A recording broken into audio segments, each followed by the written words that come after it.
91 സങ്കീർത്തനം.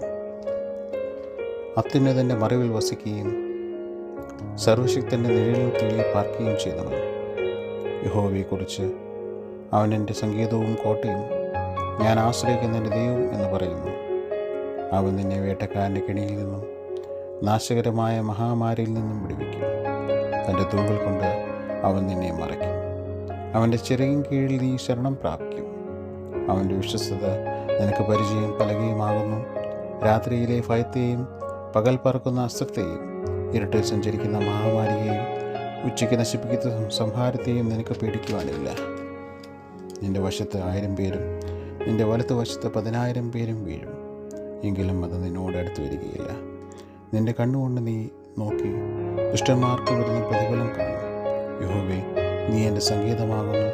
നീ അത്യുന്നതനെ നിൻ്റെ വാസസ്ഥലമാക്കിയിരിക്കുന്നു. ഒരു അനർത്ഥവും നിനക്ക് ഭവിക്കുകയില്ല, ഒരു ബാധയും നിൻ്റെ കൂടാരത്തിന് അടുക്കുകയില്ല. നിൻ്റെ എല്ലാ വഴികളിലും നിന്നെ കാക്കേണ്ടതിന് അവൻ നിന്നെക്കുറിച്ച് നിൻ്റെ ദൂതന്മാരോട് കൽപ്പിക്കും. നിൻ്റെ കാൽ കല്ലിൽ തട്ടിപ്പോകാതിരിക്കേണ്ടതിന് അവൻ നിന്നെ കൈകളിൽ വഹിച്ചുകൊള്ളും. സിംഹത്തിന്മേലും അണിലിന്മേലും നീ ചവിട്ടും. ബാലസിംഹത്തെയും പെരുമ്പാവിനെയും നീ മെതിച്ചു കളയും. അവൻ എന്നോട് പറ്റിയിരിക്കയാൽ ഞാൻ അവനെ വിടുവിക്കും. അവൻ എൻ്റെ നാമത്തെ അറിയുകയാൽ ഞാൻ അവനെ ഉയർത്തും. അവൻ എന്നെ വിളിച്ചുപേക്ഷിക്കും, ഞാൻ അവന് ഉത്തരമരുളും. കഷ്ടകാലത്ത് ഞാൻ അവനോടുകൂടിയിരിക്കും.